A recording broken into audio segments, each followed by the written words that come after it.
Great, amazing. Thank you, everybody, for joining us bright and early. It's my pleasure to host this first panel session, Unlocking, Unpacking AI, and the applications of AI in financial services. I've got two awesome guests with me, and I'm going to ask them to introduce themselves. So, Kfir, you go first. Okay, morning, everybody. Glad being here again at this stage. My name is Godrich. I'm Chief Innovation Officer for BlackRock, and I'm running InnoVenture, Data AI, and cybersecurity, and all kind of other fun stuff that an asset manager can do. So glad being here this morning. Thank you, Kfir. Shelley? Hi, everybody. I'm Shelley McKinley. It's great to be here actually for the first time at FinTech Festival. And I'm the Chief Legal Officer of GitHub. We're a developer platform. I'll tell you a little bit more about that later. And I oversee our corporate external and legal affairs, which includes all the legal work that we do, the policy work, our accessibility efforts, our social impact, and our platform content moderation. Awesome. Now, Kfir, you're responsible for the innovation agenda at BlackRock, world's largest asset manager, one of the biggest financial institutions in the world. Walk us through what that involves. What is top of mind in the innovation agenda? And within that, when did AI, whether predictive and now Gen AI, when did AI start emerging as top of mind? Well, for us, indeed, my focus it's in the future of the firm and how we can keep our leadership there. We have so much responsibility for what we're doing for everybody, trying to have a safe retirement out there. And when we think about innovation, we are kind of a 36-year-old startup. So it's innovation happened everywhere. Our Aladdin platform came out of just the need for clients and listening to the clients, and they wanted to run risk of securities the same way that we do it. So we started doing that for the clients. And then, through hackathons, suddenly somebody said, hey, why would you run an Aladdin platform only for institutional? Why would you not do that, say, for wealth?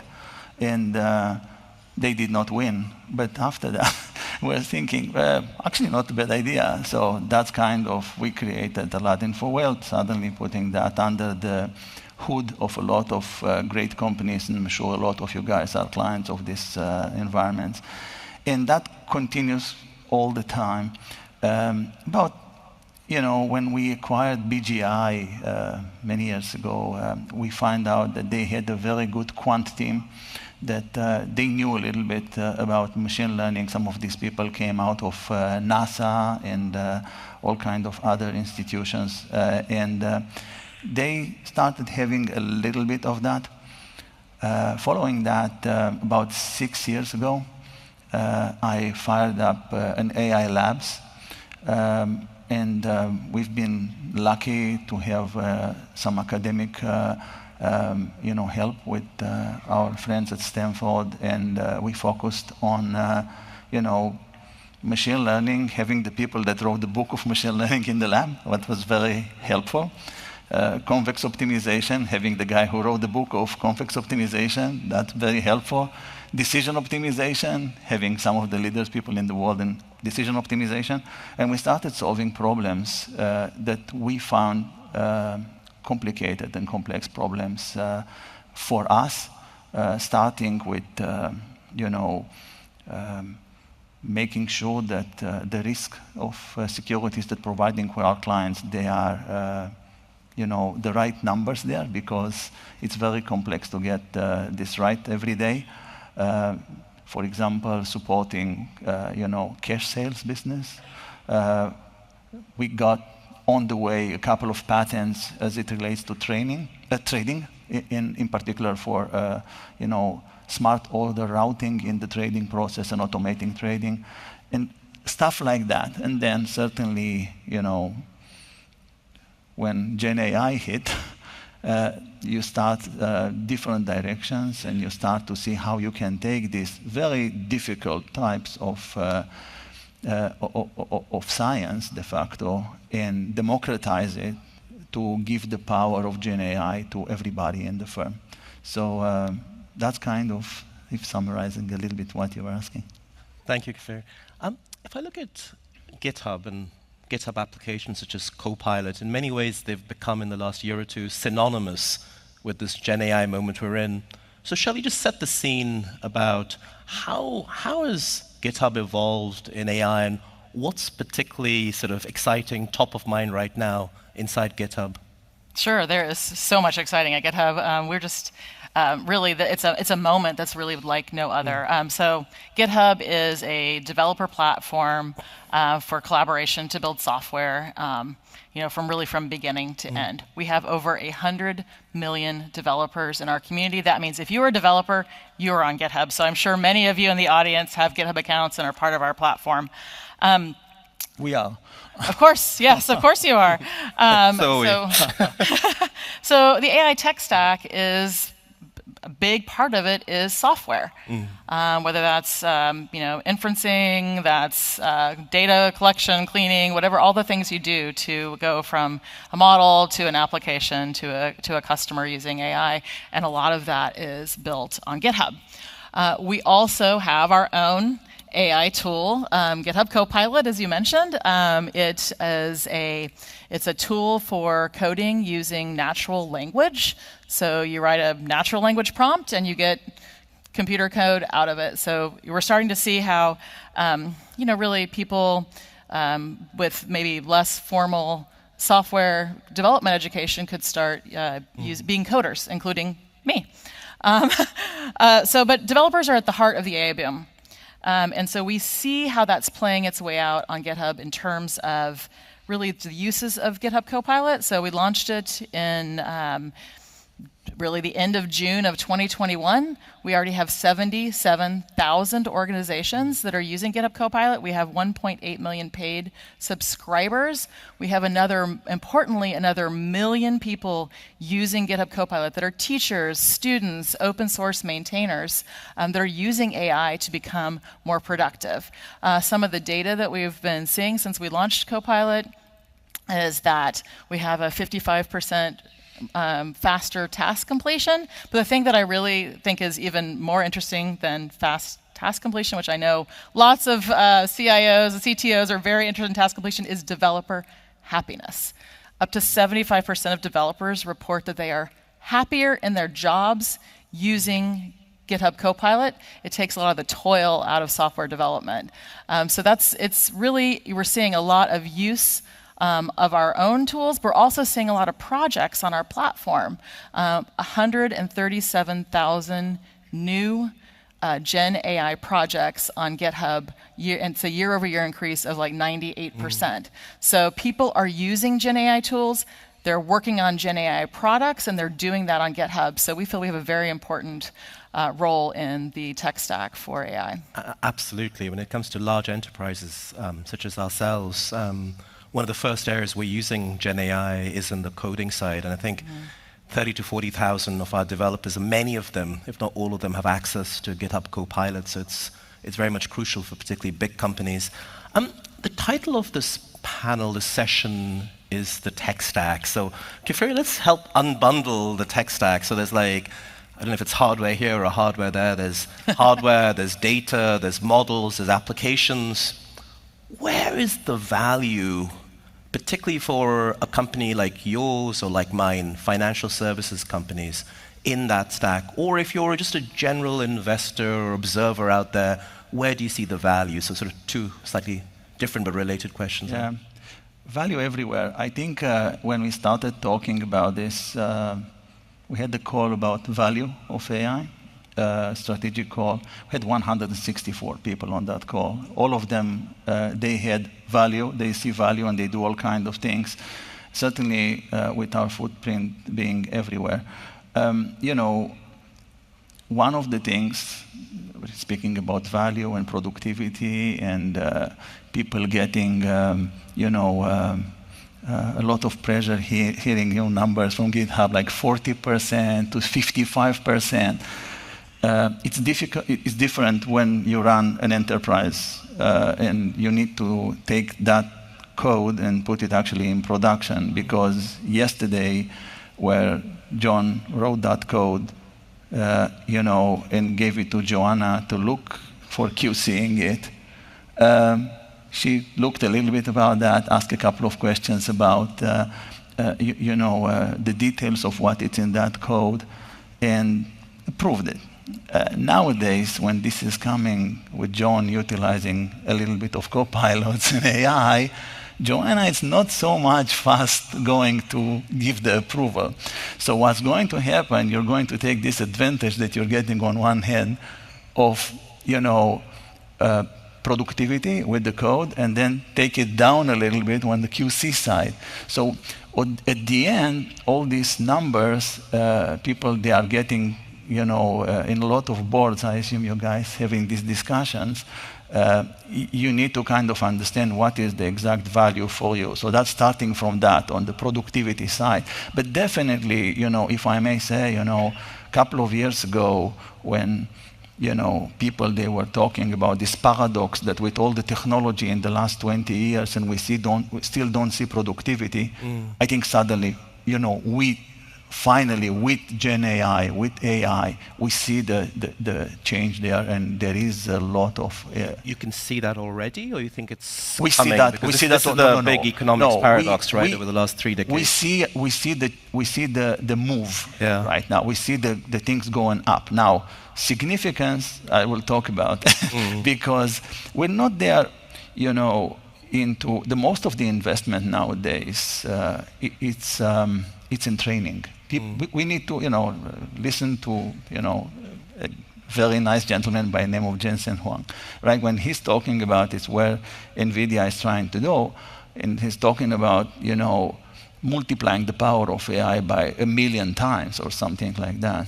So when you're looking into that, first of all, people are focusing right now about training, and most of the efforts in economics and value is not seen yet, but the investments are in the training side. Some companies, they start working on the inference side right now. This is where value is going to get unlocked with all of our hope, hoping that this is going to get unlocked there. For now, the value it's in, you see immediately, like in translation services and stuff like that, you see immediate value. You go into areas like developer productivity, at the end, you see value. It doesn't matter what is the value, but it's somewhere between, something to the 55%. You can see some value there. And for financial firms in particular, whether they're big financial firms like yours and mine, or for emerging ones in fintech, or the ones that are in other industries that spill over into financial services, say from big tech, where specifically is the value? Or is it similar to the whole of... because the kind of coding, software, that's for everyone, right? Yeah. Is there something specific about finance? Well, as we're at a finance conference? Not yet, unfortunately. And I will explain you why. It's when you're looking into the stack, and even in the future stack that people are, maybe even beyond the stack, if you're looking at something like what is called the Karpati model, that has, instead of the kernel in the middle of the computer that we're using, say, having the LLM in the middle. The problem is that middle L, it's about language models. It's not quantitative models. As long as we don't have quantitative models that they are reliable, in the standards of reliability of financial services, and we're right now about 20% away from that, which is kind of an infinity. We're not going to see value on the investment side. The value currently, it's on research, mostly. Very good. You can do a lot of things there on the research side.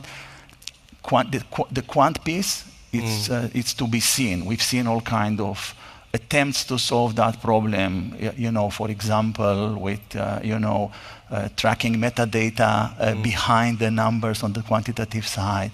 That's kind of one type of controls. But till we're not going to see more on that side and the reliability of these models to come up. And I think that, this is going to come into maybe the next generations of AI that we're going to see maybe in the next 2 years. But yet Shelley. we're seeing financial services firms really starting to adopt AI because they see the promise and they need to get started. Yeah. And you're seeing things like, on the financial services firms are software companies essentially. They have huge in-house development staff that are using things like Copilot. Sure. Certainly, who doesn't want to like burn down their security debt, and especially financial services companies that process billions of transactions, trillions of transactions maybe a day, and that need to ensure that they are reducing human error as much as possible. And so I think you're going to continue to see, you may not see everything you want to see yet today, but definitely you can see where the adoption curve is starting. And if you don't get on board, you're going to be left behind. Oh, absolutely. I mean, all the big banks around the world have tens of thousands, often 30, 40, 50,000 developers. And our raw material is data, right? It's data in, data out. I mean, we manage risk, we do credit, maturity transformation, but ultimately it's about data. When you look at the users of GitHub Copilot, I don't know if there's any public data you can share or just anecdotes about financial services firms or the financial services industry versus the rest of the world. Are they lagging? Are they ahead? Are they? I don't have any hard. Sorry, I'm putting you on the data to share spot with here. you. That's okay. I don't have hard data, but I would say anecdotally. Yeah. When I think about the customer conversations that I'm involved in, it's a lot of financial services companies exactly for this reason, because they are so focused on figuring out how they can really scale to the next generation of what they want to do. And I think that you'll see, financial services companies with all of their developers, with all the transactions they process, plus they are a highly regulated industry. Totally. And so they're balancing this, we need to comply with the most sensitive data of people. We need to think about AI and how these are sometimes very consequential decisions that are being made at financial services companies, but they're also seeing what the benefit is going to be if they can really do this well. And so that kind of risk and reward and the balancing and making sure that the AI that they're using is deployed in a way that is trustworthy and safe. And frankly, the financial services companies have been doing this a long time when they started adopting cloud. Totally. That movement has really kind of helped this AI movement along, and it's a new paradigm a little bit, but also kind of going forward there. I think financial services companies are very tech forward for exactly this reason. They want to have these economic impacts as well as precision impacts of AI. For sure, tech budgets are enormous. They run into the tens of billions of dollars.